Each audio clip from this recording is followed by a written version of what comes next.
السلام علیکم۔ کیا آپ صلیب کی عبادت کرتے ہیں؟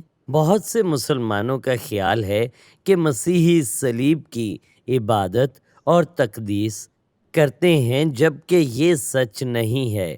مسیحی صلیب کی عبادت نہیں کرتے، بلکہ مسیحیت کی تعلیم یہ ہے کہ صرف ایک واحد خدا کی عبادت کریں۔ کتاب مقدس مسیحیوں کو سکھاتی ہے کہ صرف ایک خدا کی عبادت کریں۔ مسیحیت ہمیں تقریباً 1500 قبل از مسیح میں حضرت موسیٰ کے 10 احکام میں صرف خدا تعالیٰ کی عبادت کرنے کا درس دیتی نظر آتی ہے۔ جناب مسیح کی پیدائش کے 700 برس بعد کسی نے صلیب کی عبادت کرنے کی تعلیم نہیں دی۔ انجیل شریف حضرت متی 4 باب 10 آیت میں جناب مسیح نے یوں فرمایا، خداوند اپنے خدا کو سجدہ کر اور صرف اسی کی عبادت کر۔ غور کریں، پھر سے سنیں، خداوند اپنے خدا کو سجدہ کر اور صرف اسی کی عبادت کر۔ مسیحی کہتے ہیں کہ اپنے خدا تعالیٰ کو سجدہ کرو اور صرف اسی کی عبادت کرو۔ ایک بھی آیت نہیں جو صلیب کی عبادت کی ترغیب دیتی ہو پوری کتاب مقدس میں آپ کو۔ ایک بھی آیت نہیں ملے گی جو مسیحیوں سے کہتی ہو کہ صلیب کی عبادت کرو۔ ایک بھی واقعہ ایسا نہیں جس میں جناب مسیح کے صحابہ کرام نے صلیب کی پرستش کی ہو۔ تو آپ کیسے کہیں گے کہ مسیحی صلیب کی عبادت کرتے ہیں؟ کچھ لوگ یہ کہہ سکتے ہیں کہ وہ اپنے ہاتھوں میں صلیب پکڑے ہوتے ہیں، لیکن یہ عبادت تو نہیں۔ اور کوئی یہ کہے گا کہ اس نے لوگوں کو صلیب کے آگے سجدہ کرتے ہوئے دیکھا ہے۔ یہ لوگ اپنے اعمال کے خود ذمہ دار ہیں۔ مسیحیت، اسلام یا کسی بھی مذہب کی طرح جو کچھ سکھاتی ہے اور اس کے رہنما بانی جناب مسیح نے جو کچھ سکھایا وہ اس کے لیے جواب دہ ہیں اور کسی بھی بات کے لیے نہیں۔ کیا مسیحی بعض اوقات کچھ غلطیاں کرتے ہیں اور کچھ ایسے کام کرتے ہیں جو کتاب مقدس کے خلاف ہوں؟ جی ہاں۔ کیا تاریخ میں ایسا ہوا؟ جی ہاں۔ کیا مسیحیوں سے کبھی کوئی خطا ہوئی؟ جی ہاں۔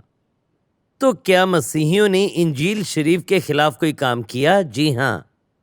لیکن کیا مسیحیت ان پیروکاروں کی غلطیوں کی ذمہ دار ہے؟ نہیں۔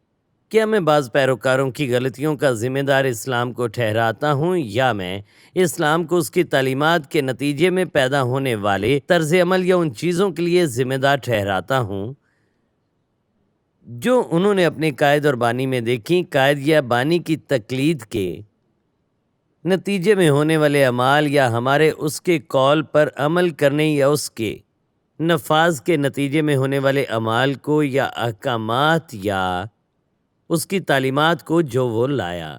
مسیحیت کو بھی اسی پیمانے پر پرکھیں۔ کیا جناب مسیح نے صلیب کو سجدہ کرنے کا حکم دیا؟ نہیں۔ کیا کوئی ایسی آیت ہے؟ نہیں۔ کیا صحابہ نے ایسا کیا؟ نہیں۔ کیا ابتدائی کلیسیا نے صلیب کی عبادت کی؟ نہیں۔ سنیں، مسیحیت صلیب کی عبادت نہیں سکھاتی۔ تو پولس یہ کیوں کہتے ہیں؟ لیکن خدا نہ کرے کہ میں کسی چیز پر فخر کروں سوا اپنے خداوند یسوع مسیح کی صلیب کے۔ وہ کہتے ہیں مجھے فخر ہے، لیکن وہ خود مادی شے یعنی لکڑی کی صلیب کے بارے میں یہاں پر بات نہیں کر رہے تھے۔ نہیں، اگرچہ لفظ صلیب کا مطلب اصل چیز ہے جس پر جناب مسیح کو مصلوب کیا گیا تھا، در حقیقت وہ نجات کے پورے کام کے بارے میں یہاں پر بیان کرتے ہیں جہاں پر وہ صلیب کا ذکر کرتے ہیں۔ حضرت پولس رسول کی اس سے مراد ہے کہ میں کبھی فخر نہ کروں سوائے اس فدیے کے کام کے جو ہمارے آقا اور مولا جناب مسیح نے صلیب اور اپنی راست بازی سے حاصل کیا۔ وہ لکڑی کی صلیب کے بارے میں یہاں بات نہیں کر رہے تھے۔ آیت کا دوسرا حصہ ہے جس سے دنیا میرے اعتبار سے مصلوب ہوئی اور میں دنیا کے اعتبار سے۔